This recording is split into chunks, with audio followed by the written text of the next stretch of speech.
găsit, dragi prieteni! Iată-ne din nou aici, la Psihologia în viața ta, pe Tele7 ABC. Eu sunt Elena Dobre, psihoterapeut sistemic de familie, cuplu și copil, și alături de mine, invitatul permanent, Teddy Creștin. Bună seara! Bună seara, Teddy! Bun găsit și Hristos a înviat! Da. Hristos a înviat și pentru voi, dragilor, pentru că iată, emisiunea noastră se întâmplă să fie duminica, iar astăzi nașterea Domnului vine cu inspirație pentru noi și întâlnirea aceasta am denumit-o renașterea. Despre renaștere cumva vorbim cu toții, despre a ne găsi calea, despre a ne simți bine în viața noastră, despre cum reușim să ajungem la varianta noastră cea mai bună, ca oameni, ca indivizi, femei, bărbați. Dar hai să vedem ce reprezintă această renaștere, Teddy, astfel încât oamenilor de acasă să le transmitem chintesența recuperării sau renașterii sau a dezvoltării mai degrabă. Cum vezi să direcționăm, să extragem puncte forte pe acest subiect minunat care a căzut într-o zi extraordinară și binecuvântată? Păi, în primul rând, o să încep cu fascinație. Știi că mă fascinează absolut toate legendele acestor profeți. Iată, am vorbit despre fascinația legendei lui Buddha, iar acum ajungând la Isus și revin, nu contează ce fel de religie practică fiecare, vorbim doar de fascinația legendei profetului, orice profet e legendar, Moise, Mahomed, prin viața lui, prin semnificația lui și evident prin ce a reușit să facă după.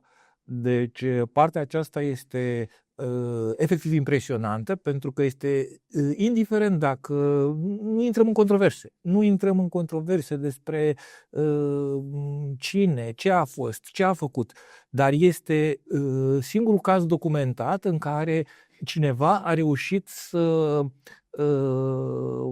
transceadă moartea și atunci să vină peste acea barieră. Pentru că dacă ne uităm, fiecare când vorbește de moarte, vorbește ca de ceva implacabil.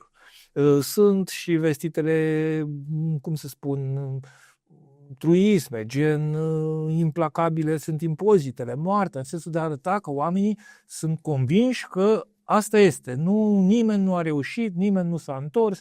De câte ori am auzit acest lucru? Iar această legendă care spune că cineva a reușit să trateze altfel, nu contează că era persoană, că era divin, că era doar profet, că nu intră, dar că cineva a reușit să aibă cu ghilimele de victorie, nu neapărat o victorie, că a reușit să translateze printre aceste universuri de viață și moarte, dă cu totul o altă perspectivă. Este fascinant pentru că oamenii, indiferent de faptul, revin, indiferent ce credință au, ce religie au, au un exemplu documentat a unui om care a reușit să transceadă această barieră care toți o crede implacabilă. Viața se termină, moartea. Și de aici putem porni. Sigur că întotdeauna ar fi bine, ar fi util pentru noi să ne uităm mai mult la partea de semnificație a oricărei sărbători și de a ne da nouă exemple personale decât de a doar de a ne dedica plăcerilor hedonice, să bem, să mâncăm, iar să bem, iar să mâncăm. Dar pe lângă faptul de a fi împreună cu familia și e o nouă ocazie de a fi împreună cu cei dragi și de a cimenta legăturile, cred că este și o ocazie pentru noi să medităm la faptul dacă și noi am dorit cu ghilimele de goare, să învingem moartea și ce metode sunt la dispoziția noastră. Una ar fi de a ne reinventa, de a spune că viața noastră de până acum cu ghilimele de rigoare, a murit un pic și am dorit să avem o altă viață. Adică e o ocazie în care. Și asta ar fi o oportunitate în care să medităm puțin asupra ceea ce am fi vrut să facem și să spunem, ok, bun, dacă cineva a putut să se ia la trântă cu moartea și a putut să aibă un rezultat pozitiv, și eu aș putea să, prin foarte multă suferință și prin foarte mult sacrificiu, și eu poate aș putea măcar să mă reinventez. Poate nu sunt capabil de atât de multă suferință, poate nici nu trebuie măcar, dar cu anumit, cu ghilimele de rigoare, cu puțină suferință și cu puțin efort, poate mă pot reinventa, poate pot să mai adaug la viață o nouă viață în care să fac mai mult din ceea ce am vrut să fac mai mult pentru alții, dacă nu neapărat pentru mine. Ok. Da, există un dar aici cu care noi ne trezim în cabinet din partea oamenilor și sună cam așa. Bine, dar ce spune recăpătarea asta a puterii mele despre ceea ce am fost eu până acum și ce simt să devin, pentru că nu prea sunt în strânsă legătură. Cum să mă renasc eu acum?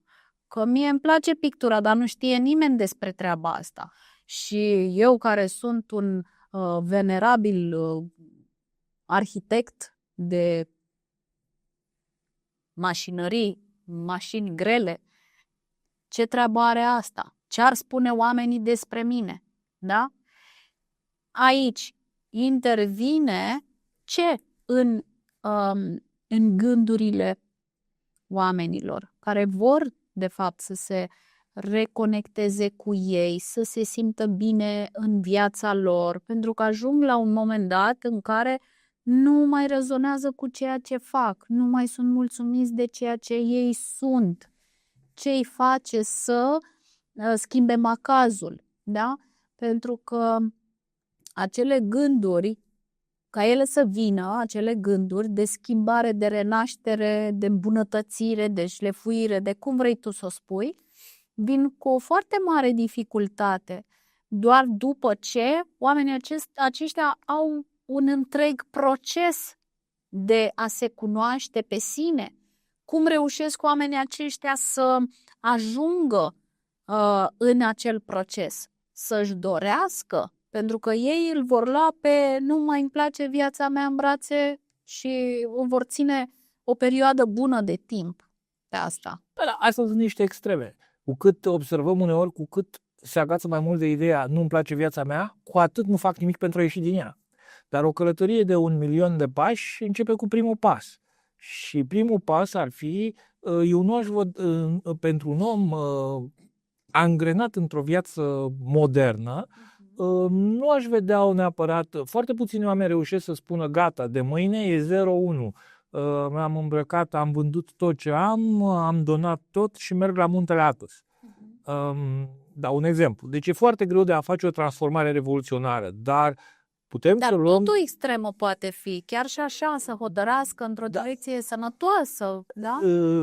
Da, iar intrăm în altă polemică, depinde de definește sănătos. Dar putem să facem măcar, dacă 24 de ore până acum, până la această sărbătoare am avut un mod de viață, măcar să avem 23 de ore un mod de viață și să ne dedicăm o oră pe zi, ceea ce nu poate nimeni să spună că nu reușește o oră pe zi să înghesuie, indiferent unde, la ce? Să studiem domeniul pe care îl vrem, să ne pregătim în domeniul pe care îl dorim, să contactăm oamenii, pentru că avem internet, sunt foarte mulți oameni care fac lucrul ăsta. Nu știu ce exemplu să dau. Dacă visul meu este să învăț tenis sau aikido sau dans din buric, există oameni care pot fi contactați pe internet, care fac asta, mentori, există, nu doar, și asta sunt exemple doar dacă vrem, nu știu, să medităm, dacă vrem să facem voluntariat, ne putem spune, ok, bun, e momentul, o oră pe zi să renasc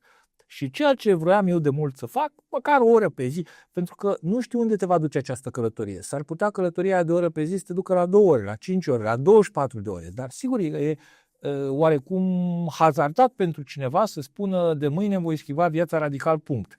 Dar din 23 de ore, măcar o oră pe zi, putem avea noua viață cu ocazia acestei sărbători, această mini-renaștere în care să facem ceva pentru a schimba viața noastră. Până la urmă și să medităm, să conștientizăm. Ok, bun, nu avem bani, nu avem energie de nimic, nu bun.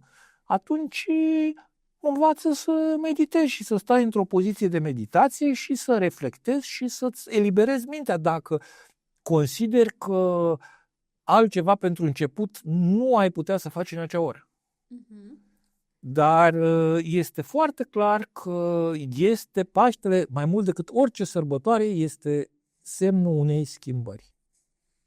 Extraordinar ai spus-o, pentru că extrag așa din tot ceea ce ai spus, că noi ca oameni, ca indivizi, atunci când depistăm o dificultate în viața noastră, este important să facem anumiți pași specifici pentru a reuși să renaștem. Am înțeles bine până aici, da? Corect. Pentru asta, eu aș denumi în următorul fel, că renașterea poate avea loc în momentul în care respectăm, acum la Rapid am gândit așa, 4 pași mari, și anume să identificăm dificultatea, da? Ce este dificil în viața mea acum, de mă face să mă simt cum mă simt, da? Care e dificultatea? O denumesc, da? Cum îi spun? Că este necesar să am o discuție cu treaba asta. Apoi să contemplez, cum spuneai tu, să meditez, da? Să contemplez asupra acestui pas dificil, acestei dificultăți din viața mea, da? Și să mă gândesc dacă mie mi-aduce bine și ce fel de bine și ce reprezintă binele de fapt pentru mine. Este ceea ce îmi doresc și ce pot face. De aici, din această contemplare, oameni buni, putem extrage întrebări suficient de multe pe toate părțile luată problema aceasta, astfel încât să ajungem acolo unde ne simțim cu adevărat înțeleși de noi înșine. Pentru a reuși să acceptăm în viața noastră etapa în care ne aflăm, nu doar să ne plângem de ea și cu privire la ea, avem nevoie să contemplăm asupra ei cu o sumedenie de întrebări care să aibă sens, logică și direcție și claritate pentru ceea ce ne dorim noi să ajungem, să renaștem, să acționăm, să facem, să simțim în ce direcție, da? Să ne lumineze calea această contemplare. Și al 4-lea pas principal l-aș denumi reconectare, da? Reconectare la noi înșine. Pentru că în viața pe care o ducem, da? Tumultul acesta, agitația asta despre care cu toții vorbim și ne raportăm la viața de zi cu zi, că e o agitație viața în care trăim, Domne.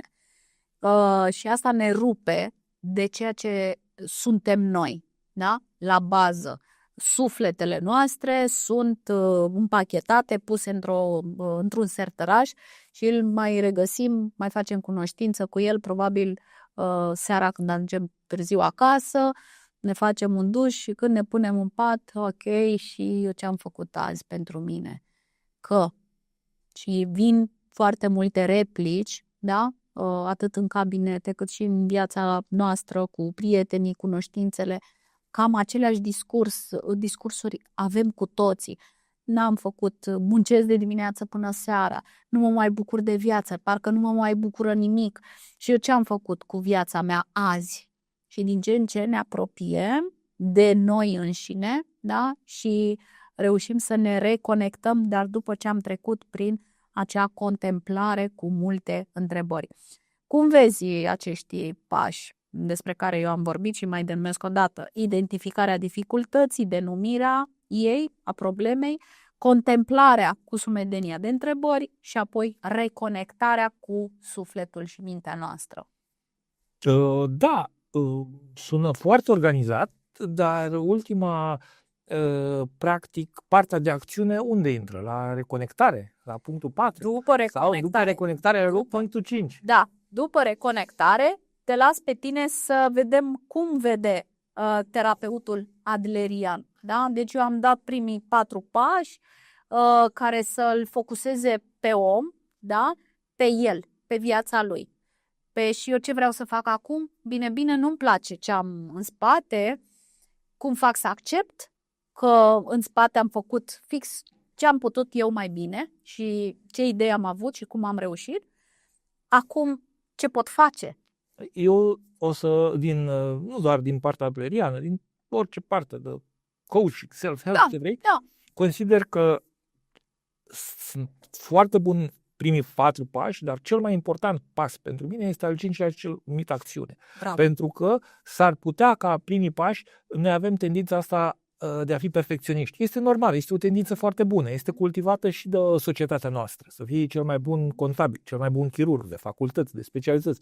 Dar să faci astăzi ceva care este imperfect, este mult mai bun decât să amâni pentru a face ceva mai bun și perfect nu o să fie niciodată, dar mai bun peste o săptămână. Pentru că nu ai cum să ajungi decât prin eșecuri repetate. Fiecare eșec ar trebui să te bucure pentru că te apropie mai mult, fără să ai experiența în orice domeniu, absolut orice domeniu, de la A la Z. Nu există acel lucru că vine cineva și atunci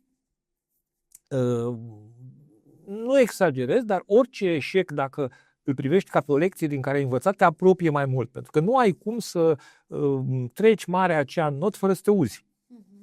Nu a făcut-o nimeni. Corect. Și atunci, cu cât ești mai aproape de acțiune, ajungi la punctul 5, care este cel mai important dintre toate. De ce? Pentru că în momentul când înaintezi în acțiune, o să te întorci înapoi la punctul 1, 2, 3, 4. Și ai să vezi că le vei reînțelege și le vei... Dar dacă zăbovești foarte mult și nu ajungi la punctul 5, acțiunea, nu vei avea posibilitatea de a înainta. Deci, punctul 5 este pentru că la punctele 1, 2, 3 și 4 te poți întoarce oricând. Dar cu altă experiență dată de ce? Acțiune.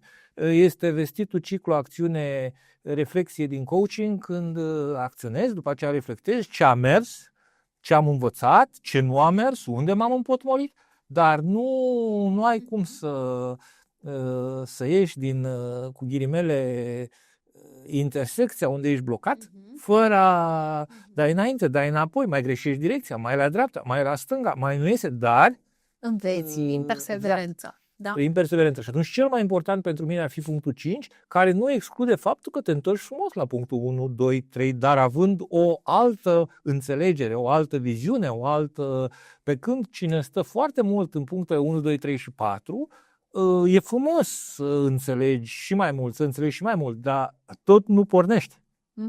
Tot nu pornești. Din punctul meu de vedere, acești pași, toți 5, da, într-adevăr, acțiunea definește tot ceea ce tu ai lucrat înainte, pentru că tu nu poți acționa dacă nu ești puțin luminat și cu mine ce e aici. Și te vei întoarce, revii. Te vei întoarce. Este ca în terapie. Exact. Da? Cu urcarea și recăderea, creșterea, recăderea, revizuirea. E ok să fie și o zonă de aplatizare a situației, a vieții în etapa de viață în care te afli, doar că te-am livrat noi acum. Este acel gest pe care îl facem cu toții când, să zicem, intrăm într-o pădure, da? Și este foarte mult frunziș. Ce facem? Dăm puțin iarba, verdeața, crengile, le dăm la o parte, să ne uităm, ia să vedem. Este sigur pe aici? Pot călca, pot merge? Cam asta fac cei primii 4 pași, ca apoi să pot acționa. M-am uitat în sus, am văzut că e lumină, doar că nu m-am uitat în jos și uite că primul pas de acțiune m-a făcut să calc direct într-o plasă de vulpi. După care ce fac? Învăț lecția că e necesar să mă uit și în jos, unde pășesc, da? Asta purtând metaforele acestea, oamenii de acasă, voi, dragilor, le puteți pune în viețile voastre și să reflectați mai cu simț de răspundere și să primiți eșecurile, pentru că despre evoluție nu putem vorbi fără ca eșecurile să aibă și ele locul lor și să le primiți și să le îmbrățișați, că până la urmă tot ceea ce este în viața noastră nu este perfect. Noi tindem spre perfecțiune, dar nu vom ajunge niciodată acolo și nici nu este de dorit, pentru că, din câte știu eu, bunuțul nu mai are încă un scaun lângă, este singur și este cea mai perfectă ilustrare a ceea ce înseamnă unicitate. Este și o legendă despre ceva care, un maestru zen care făcea caligrafie în Japonia și a sculptat o poartă. Și asta, cum fac ei frumos, că poate să-și pierdă toată viața pentru o poartă, ei nu o consideră irosită, și a făcut versiunea 1, versiunea 2, versiunea 1250 și la un moment dat legenda spune că a ajuns ca poarta pe care el a caligrafiat-o și să fie perfectă. Și ceea ce însemna încununarea, iar atunci a luat ustensila și a ciobit-o puțin, la care toți discipolii și totul, cum, dar de ce faci asta? Ani de zile? Okay. Să nu zmâniem pe Dumnezeu făcând acest lucru perfect. Perfect. Ce drăguț. Da. Adică să o ciobim puțin pentru că am ajuns, dar nu... Și evident, revin, poate era perfect pentru ochii lui și a discipolilor, dar nu știu dacă există pe pământ noțiunea de perfect. Da, clar că nu există noțiunea asta, doar că este întruchipată în mintea noastră, în gândurile noastre cele mai frumoase și idealizate, da? De ceea ce înseamnă perfecțiune în viața noastră. Da? Iar partea asta, într-adevăr, ele merg mână în mână, chiar dacă punctul 5 mi s-a părut cel mai important, dar punctele 1, 2, 3 și 4, la un moment dat discutam cu un prieten, hipnoterapeut, și îmi spunea, dar ce folosești hipnoterapia? Și a spus, păi nu, omul se mișcă, poate să se miște foarte ușor spre decizii, dar cu hipnoterapia eu îl ajut să treacă prin punctele 1, 2, 3 și 4. De ce? Să reușească să-și facă acel setup, acel mind setup prin care mintea ta e pregătită să acționeze, după care acționează. Nu e greu, dar este foarte greu, nu știu, e ca și cum ești în pat, îți e lene și spui, băi, ce bine ar fi să mă duc acum să not 30 de bazine. Și este foarte greu până ți-ai făcut setup-ul, iar el prin hipnoză ar da puțin etapele 1, 2, 3 și 4, încât îți făcea imediat setup-ul, te ridicai și unde e piscina, că vreau să not 30 de bazine. Nu, adică uneori e foarte greu de construit acel setup care te hotărăște, pentru că mintea non-conștientă, care e, cu ghilimele de rigoare, direcționată prin hipnoză, îți pune conștient sau nu conștient tot felul de obstacole. E frig, e greu, n-ai mâncat azi, ai muncit mult, mâine trebuie să te scoli de vreme. Toate aceste lucruri ca să nu te duci tu frumos, să noți ca delfinul de 3. În momentul în care reușești să fii foarte flexibil pe punctele 1, 2, 3 și 4, adică într-un cuvânt cu pregătirea setup-ului ca să acționezi, te-ai dus și ai trecut la punctul 5 foarte ușor. Dacă nu, poți să stai să vagabondezi prin punctele 1, 2, 3 și 4 foarte mult, pentru că întotdeauna vor exista motive. Asta îți trece mai ușor. Da. Mintea non-conștientă îți va furniza motive pe care le vei considera logice. Uite, dacă îmi permiți, știi, data trecută am avut un invitat, un consilier de destine, cu care am avut o discuție interesantă legat de treaba asta. Și mă leg de acest aspect al mindset-ului, pe care oamenii și îl setează, da? Își setează direcții, cum să facă, în ce direcție, care sunt credințele pe baza ce fac eu, pașii aceștia, tot în direcția de clădire, da? Pe cei 4 pași se focusează atenția unui individ până a acționa, pentru că dacă el nu se identifică, nu și acceptă ulterior situația, deci să se identifice în etapa de viață, da? Cine sunt eu și care este starea mea acum cu etapa în care eu mă aflu și am denumit unde mă aflu și ce sunt și ce reprezint, întâi pentru mine și apoi pentru ceilalți. După care vin acele credințe care de multe ori carotează drumul evoluției noastre, în baza a cât de puternice sunt acele credințe care carotează, atât de mult vor sta oamenii vor vagabonți, da? În cele 4 puncte, așa cum ai spus tu.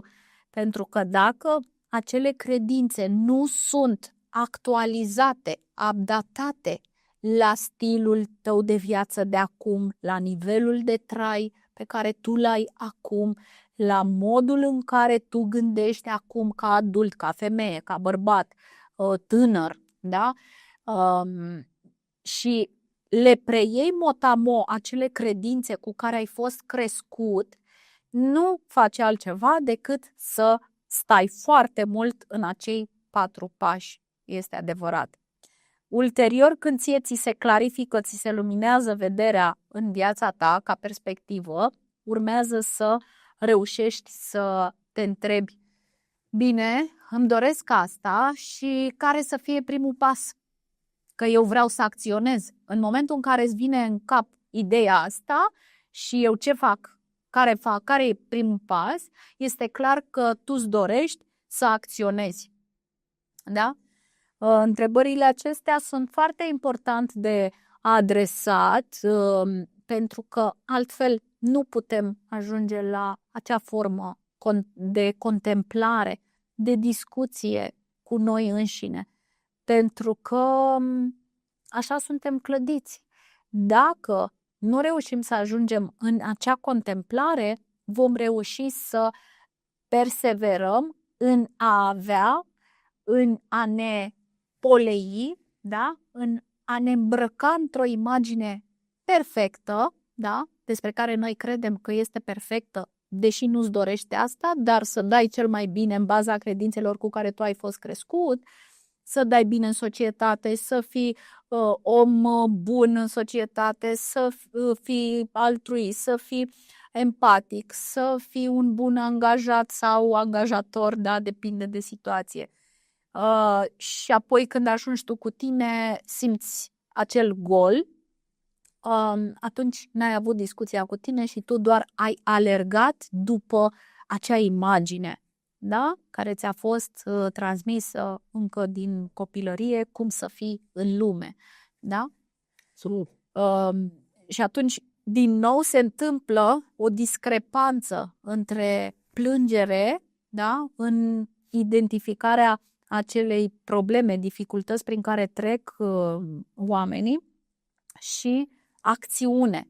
Nu ai cum să te plângi în continuu, dar să vrei să se schimbe cu o baghetă magică viața ta și să te simți plin, fericit, bucuros. Pentru că întrebările noastre cam așa vin. Și dacă acum în momentul vieții tale nu te simți fericit, împlinit, bucuros, bucuroasă, cum ai vrea să fie viața ta? Cum îți imaginezi că vrei să te simți? Cum îți dorești să te simți? Te-ai mai simțit vreodată așa?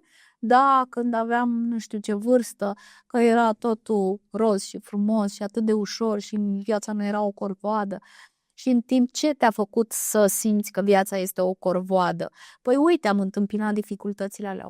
Câtă experiență de viață! Este important cum oamenii primesc și feedback-ul prin reformularea cuvintelor. Da?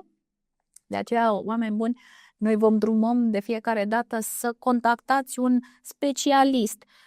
Sunt prietenii foarte buni, familia, oamenii dragi vouă, din imediata apropiere. Însă, ce se întâmplă atunci când contactați un specialist? Acesta vă va adresa întrebările lipsit de emoțiile din rolul în care ei sunt în relație cu voi. Da? Nu sunt cel mai bun prieten al tău.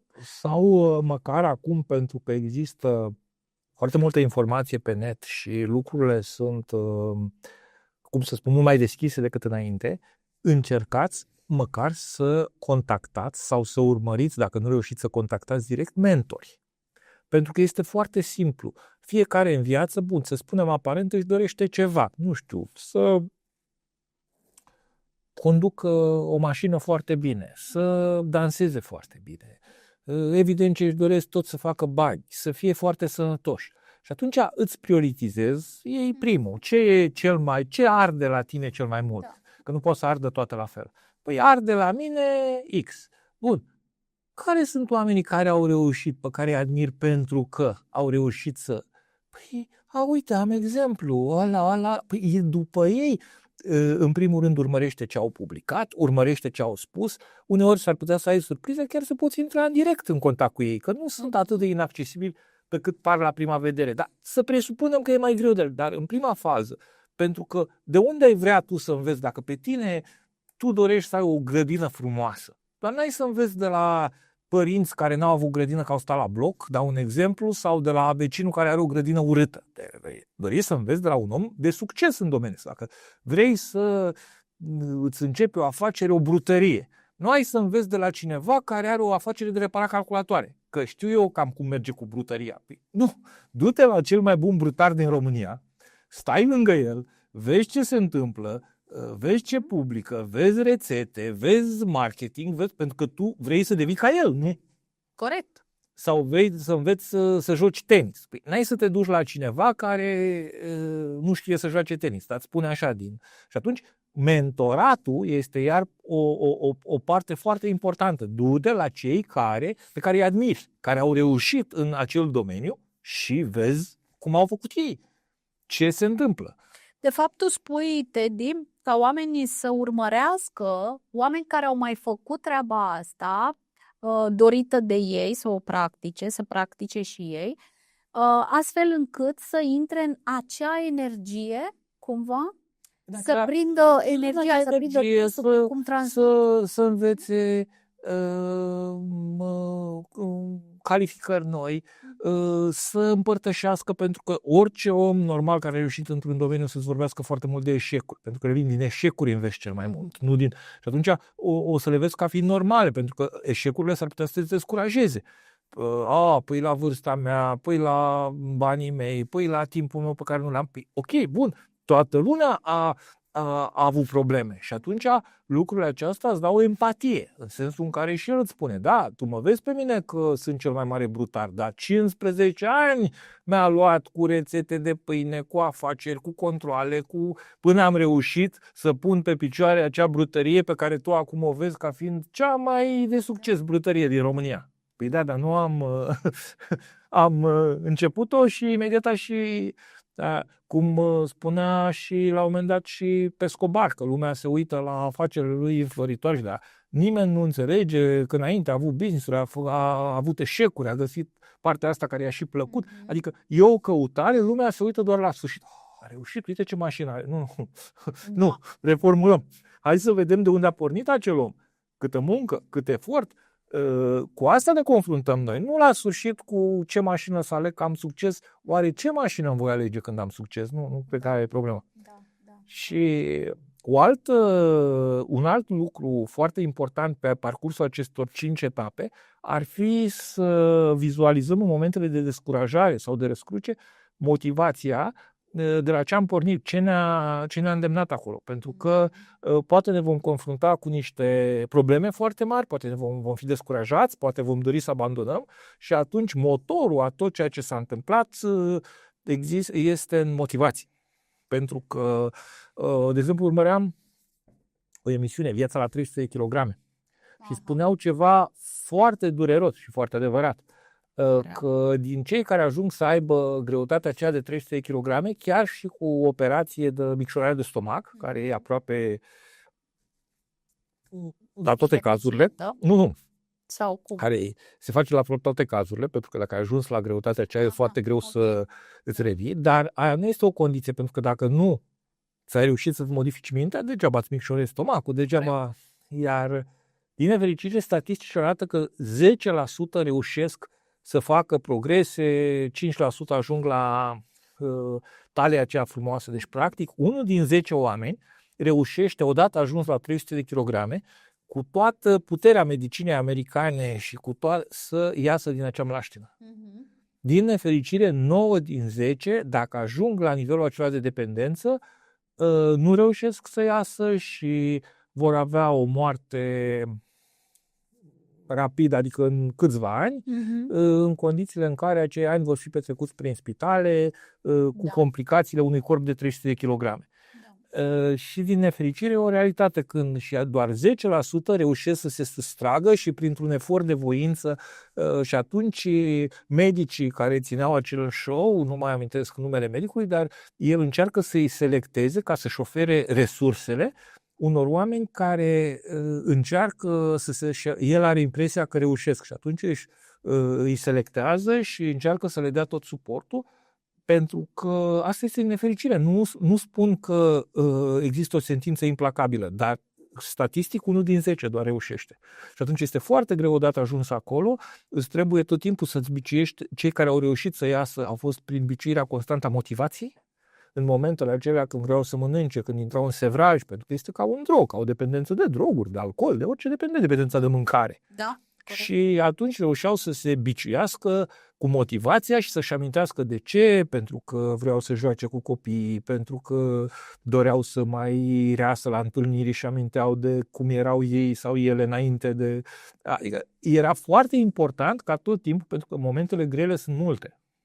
Și atunci nu ai cum să treci oceanul acelor momente grele, furtuna, când se clatină barca, decât prin firul motivației. Motivația să te călăuzească, pentru că altfel este foarte ușor să cedezi, să cedezi imediat. Este fascinant. Cunosc câteva cazuri din această direcție. Chiar și o bună prietenă se va auzi și se cunoaște ea. Motivația pe care ea și-a găsit-o a fost una înțeleaptă la vremea aceea. Ulterior și-a dat seama că reîntoarcerea la aceleași ritualuri culinare nu au adus kilogramele. Știi de ce? Pentru că a știut să se oprească la cantitate, însă și-a satisfăcut plăcerile culinare cântărindu-și mâncarea din ochi. Niciodată la gramaj, niciodată în direcția aceea în care să se simtă obligată, pentru că ea nu putea funcționa după o rețetă. Niciodată n-a știut să țină, nu a putut, nu a vrut, a refuzat să țină o dietă. Niciodată nu a respectat vreo rețetă așa cum scria în rețetar. Întotdeauna a trebuit să improvizeze, să-și pună eul ei, da? Exact așa a funcționat și atunci când și-a micșorat stomacul, motivația fiind copiii, exact cum spuneai tu, că nu mai reușesc să se joace cu copiii și și-ar dori, dar de grași ce sunt, nu putem să facem lucrul ăsta și ei o spun în cor, da? Și acea motivație a determinat-o, a menținut-o, i-a adus în permanență în imagine ce avea ea mai drag, da? Și anume copiii. Ulterior, când și-a dat seama că nu conta ce mâncare simțea ca și miros, își dorea și ea, până când și-a dorit să împartă mâncarea copilului și porția mea unde este. Asta a determinat-o și a menținut-o foarte mulți ani. Acum, este adevărat că biciuirea acestei motivații, atunci când ea e posibil să se modifice, da? Să nu mai fie aceeași, este de dorit să o biciuiești. Dar când este reprezentativă, da? Prin persoane atât de dragi, da? Cum sunt copiii, de aceea ți-am dat exemplul prietenei mele, pentru că niciodată o mamă nu-și poate muta motivația de pe copii. Niciodată. Și o va menține și o va îmbogăți de la o zi la alta, de la un an la altul, în funcție de cum cresc copii, crește și motivația ei. Da? Sunt și cazuri, excepții, pentru că, ca și în păduri, nu există păduri fără uscături, așa și noi, între oameni, nu putem fi toți la fel și sunt oameni care nu sunt făcuți să fie părinți, femei care nu sunt create să fie mame, își pierd motivația unele, dar foarte rar. Da? În cazuri extreme, poate că atunci când este vorba și de boli. Da? Bun. Revenim la partea asta, cartea care ne fascinează mereu, Viktor Frankl, în Căutarea sensului vieții.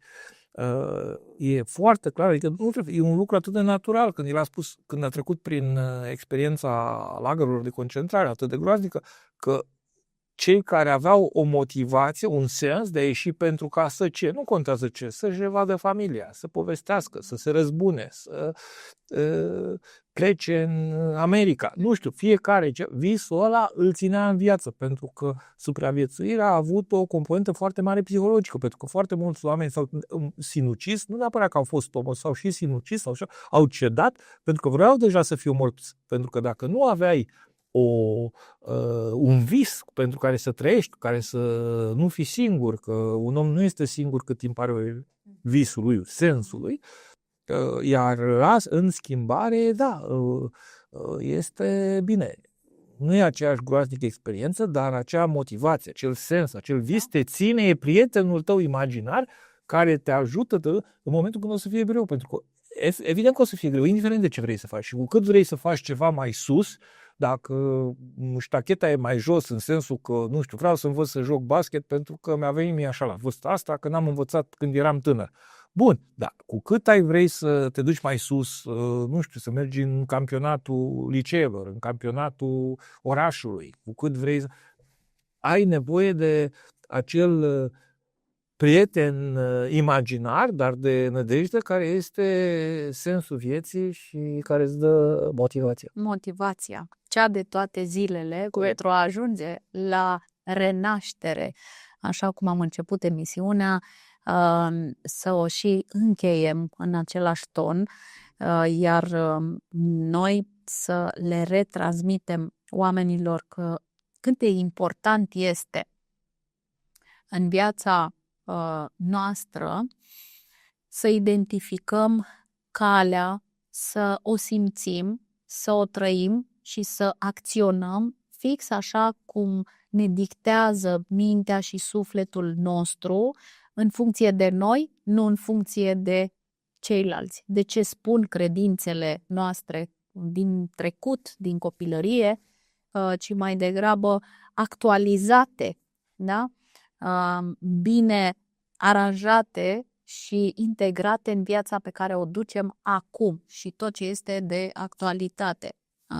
Mie mi-a plăcut foarte mult, tot așa în încheiere, a fost un film despre viața lui Bruce Lee și începe cu sfârșitul, când după moartea lui, evident, toți reporterii adunați erau curioși la marea întrebare, cum un om super atletic, da? A murit la 30 și ceva de ani, a fost otrăvit, a fost o conspirație, a fost supraantrenament, la care asaltată de acea presă de scandal care se focusează pe negativ și bârfe, soția a luat cuvântul și a spus: nu știu cum a murit, dar nu o să vă povestesc despre asta, eu o să povestesc despre cum a trăit.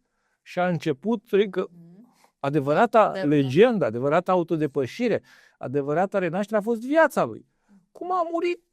Da, e o curiozitate, dar nu cred că e atât de important. Minunată analogie, cum ai făcut cu ceea ce am spus eu.